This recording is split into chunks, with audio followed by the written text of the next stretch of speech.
Hello everyone. Thanks for joining the channel today. We've got a big one. The 2026 Mercedes-Benz EQE in emerald green metallic.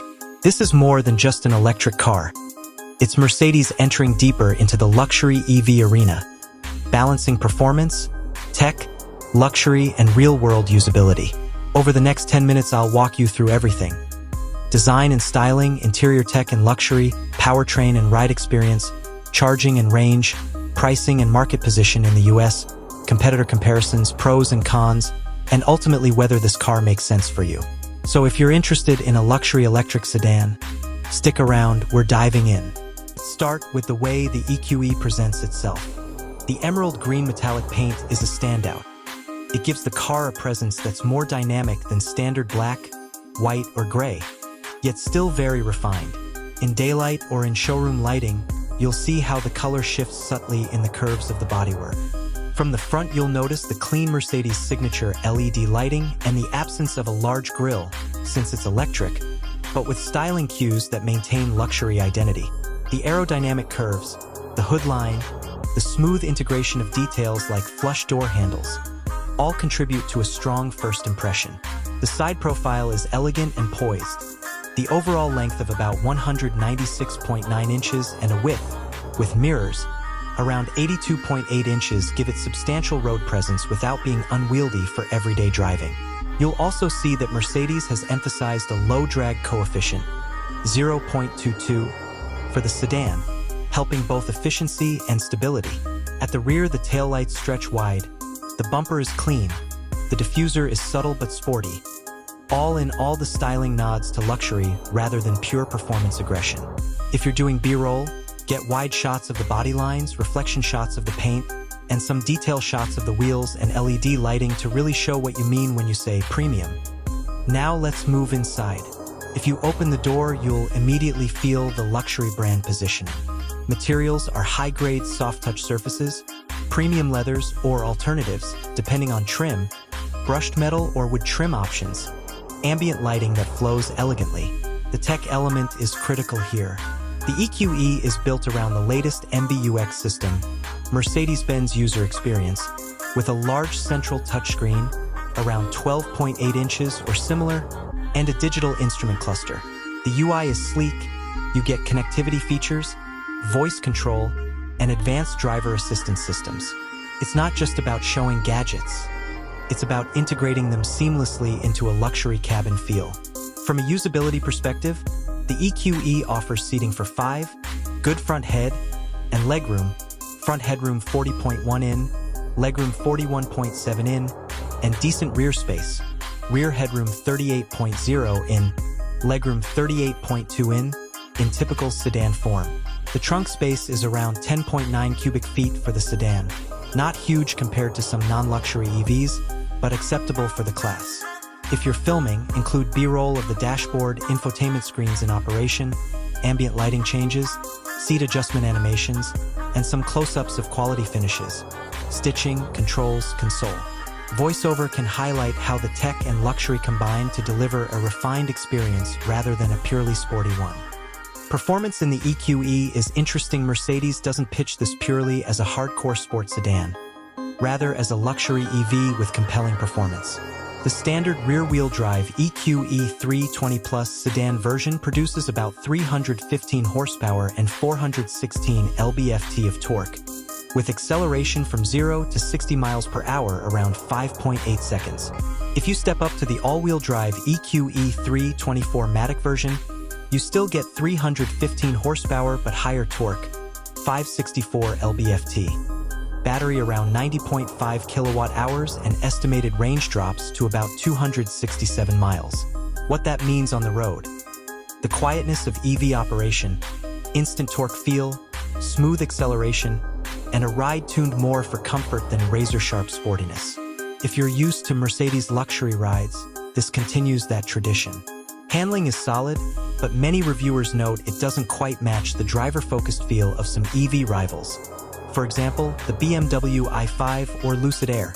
Filming tip: include footage of a launch/acceleration from a stop, maybe some driving through city/combined highway footage, and highlight the quiet cabin experience, e.g., mics showing ambient noise versus competitive vehicles.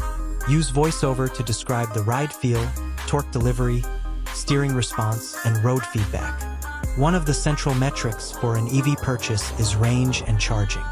For the EQE sedan in the US, Mercedes quotes up to 308 miles EPA estimated range for the RWD EQE 320 Plus sedan.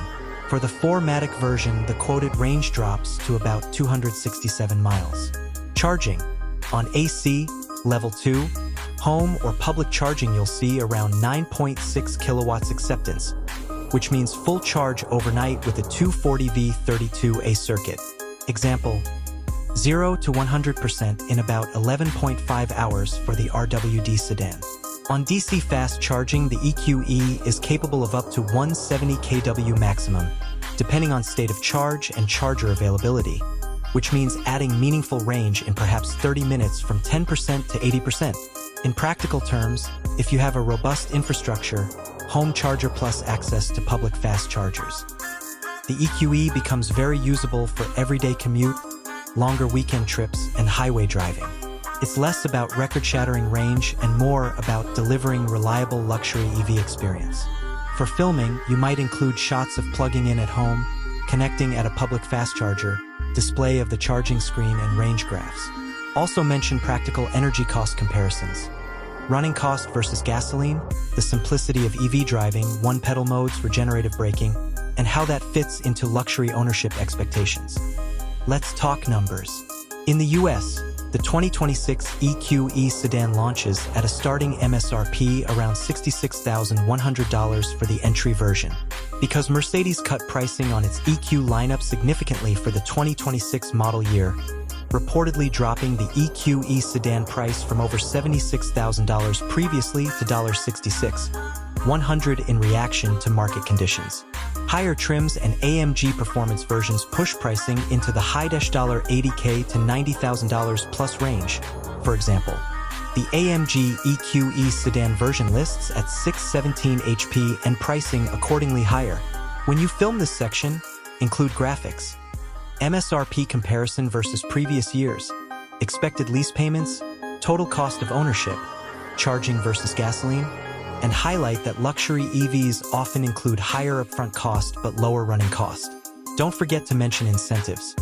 While federal tax credits in the US may change by model and eligibility, check current law, and state/local incentives might apply, though often lower for luxury EVs and depending on battery capacity and assembly location.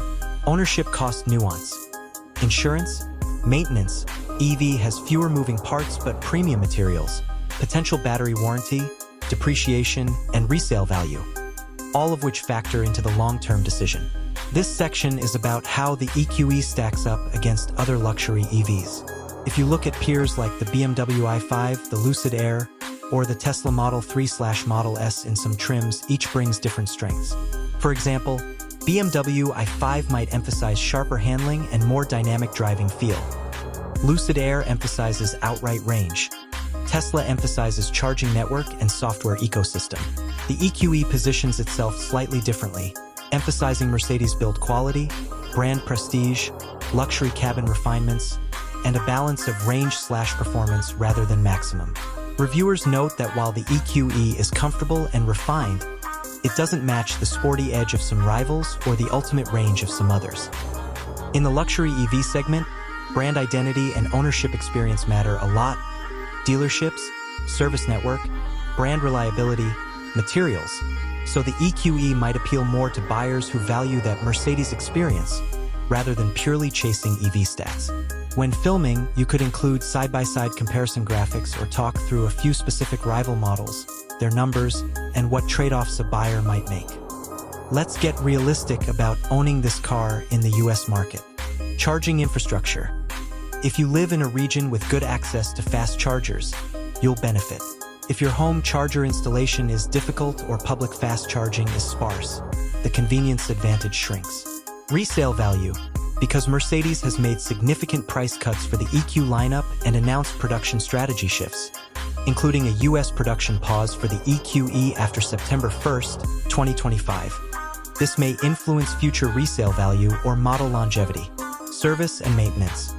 While EVs generally require less mechanical maintenance, no oil changes, fewer moving parts, luxury EVs like the EQE still have premium parts, specialist service centers, and potentially higher repair costs for things like electronics or infotainment.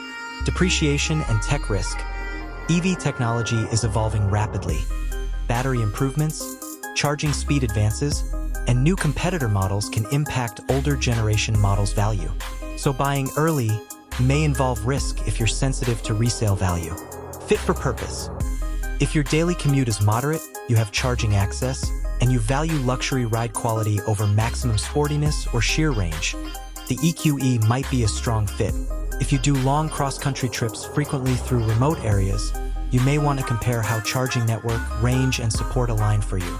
In filming this part, consider B-roll of home charger installation, real-world usage scenes, commute, highway, rest stop charging, and overlay graphics of total cost of ownership, depreciation, etc. So here's where I stand. The 2026 Mercedes-Benz EQE in emerald green metallic presents a compelling package in the luxury EV space. It delivers strong range for the class, refined ride quality, high-end cabin experience, and more attainable pricing for a Mercedes EV than many six-figure rivals.